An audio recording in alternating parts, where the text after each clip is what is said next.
Newton's law of motion topic में हम लोगों ने कुछ फर्स्ट लॉ और सेकेंड लॉ डिस्कस किया था।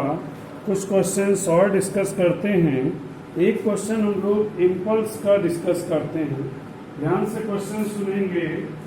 आपको दिया गया है 10 gram moving body, 10 gram moving body, ठीक, 10 gram moving body acted upon by a force, acted upon by force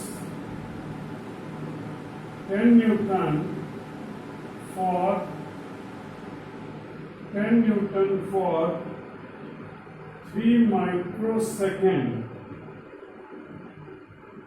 Calculate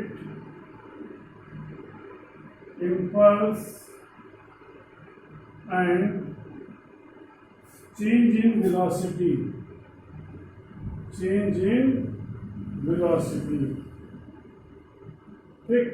तो हमें यहाँ पर इम्पल्स निकालना है और चेंज इन वेलोसिटी निकालनी है।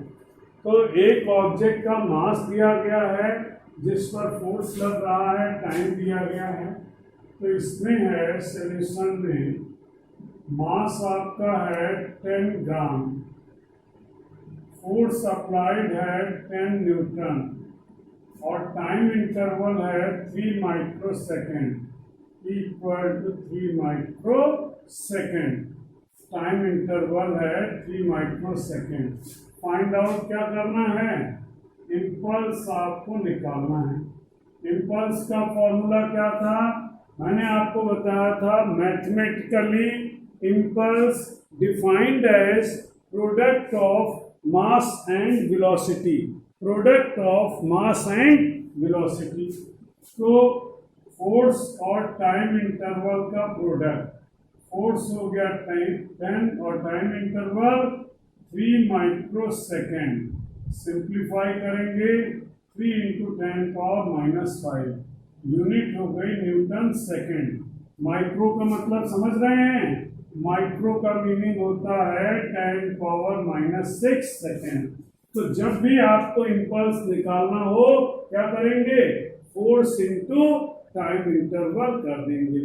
It will be product of force and time interval, ठीक है। अब यहाँ पर हम देखें कैलकुलेट चेंज इन वेलोसिटी। तो आपको मैं याद दिला दूं फॉर्मूला। इम्पल्स क्या होता है? इम्पल्स है F डेल्टा टी।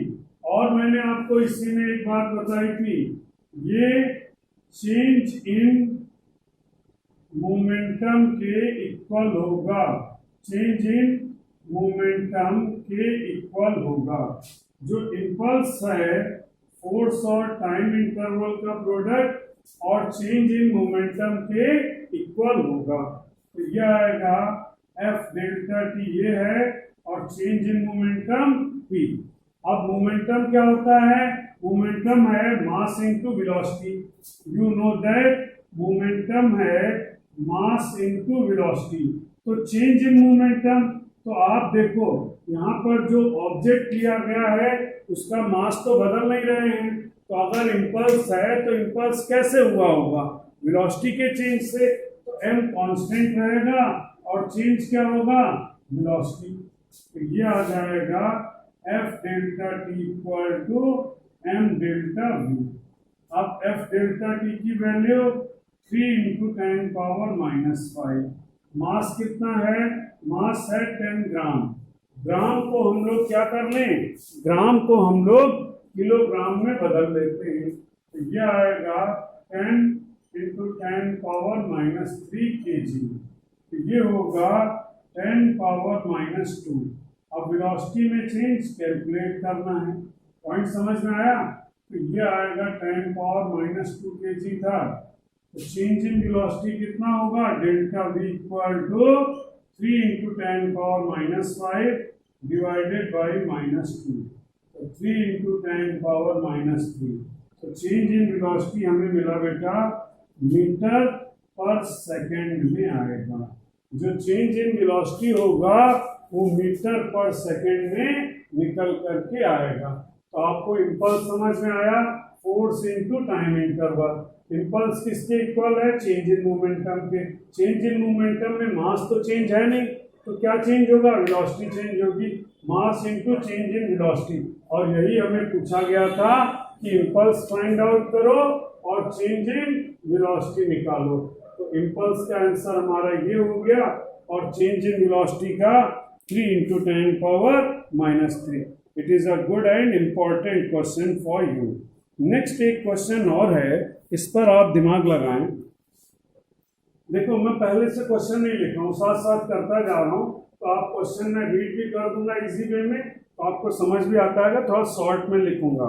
आपको यहाँ पर दिया गया है कॉन्सेप्ट जो है उसमें है 150 ग्राम क्रिकेट बॉल, 150 ग्राम क्रिकेट बॉल या ball moving with 12 meters per second is hit by bat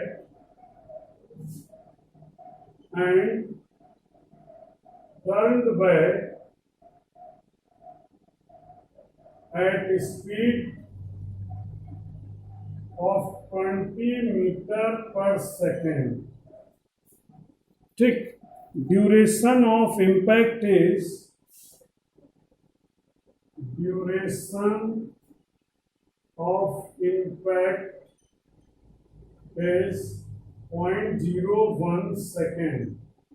0.01 second. What is the average force exerted by bat? Find average force by bat. ठीक, तो आपको क्वेश्चन में दो बातें दी गई थी। एक दी गई थी कि 150 ग्राम बॉल है, मूव कर रही है 12 मीटर पर सेकेंड से, हिट बाय अ बैट। तो मैं ये मान लूं कि ये एक बॉल है, ऐसे जा रही है और यहाँ पर एक बैट है, इस बैट से बॉल को हिट किया, बैट से बॉल को हिट किया, तो क्या है? 12 मीटर पर सेकेंड है and turned back with a speed of 20 meter per second. 20 meter per second से उसने रिबाउंड कर दिया, जो बॉल जा रही थी वो रिबाउंड हो गई। जो टाइम इंटरवल है, देखो मास है हमें जो दिया गया है 150 ग्राम है, जाने की स्पीड 12 है, वापसी की स्पीड 20 है और इम्पैक्ट टाइम जो है 0.01 सेकेंड है। 0.01 सेकेंड है, तो आपको ये निकालना है बैट कितना फोर्स लगाएगा। What force exerted by the bat, what force exerted by the bat. तो यहाँ पर है इम्पैक्ट हुआ है, इम्पैक्ट की वजह से क्या होगा? एक इम्पल्स लगेगा और जो इम्पल्स होगा वो किसके इक्वल होगा? वो चेंज इन मोमेंटम के इक्वल होगा। इम्पल्स जो, भाई आप समझो, जब बैट से बॉल को हिट करेंगे तो कांटेक्ट टाइम छोटा होता है, उसने उसे रिबाउंड कर दिया। जब रिबाउंड किया, जैसा मैं आपको यहाँ पर दिखा रहा हूँ, तो वो बैट से बॉल को हिट करने जब रिबाउंड करेगा तो जो इम्पल्स होगा वो चेंज इन मोमेंटम के इक्वल होगा।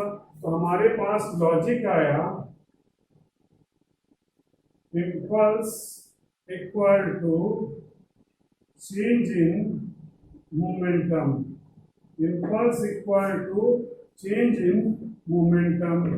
ठीक, इम्पल्स बाय द बैट है, इम्पल्स बाय द बैट है। ठीक, तो अब आप यहाँ पर देखो F delta T equal to delta P, तो यह आएगा F delta T equal to M V minus MU, या ऐसे लिख लो final linear momentum minus initial linear momentum.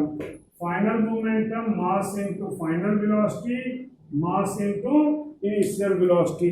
तो यहाँ पर मैंने क्या लिखा? इनिशियल वेलोसिटी को रिप्रेजेंट किया है u से और फाइनल वेलोसिटी को v से। ठीक, अगर मैं इस डायरेक्शन को पॉजिटिव ले लूं, ये मेरे ऊपर है, मैंने ये डायरेक्शन अगर पॉजिटिव ली तो इसके अपोजिट डायरेक्शन क्या होगी, नेगेटिव होगी। आप यहाँ पर देखो फोर्स F, टाइम कितना है 0.01, ठीक, मास कितना है 150 ग्राम, ग्राम नहीं चाहिए, क्या कर लूं, ग्राम को किलोग्राम में चेंज कर लिया जाए, तो 1000 से डिवाइड करेंगे 0.150 किलोग्राम। m कॉमन ले लिया, v माइनस u, इतनी बात आई समझ में। आगे वैल्यू पुट करें दोनों।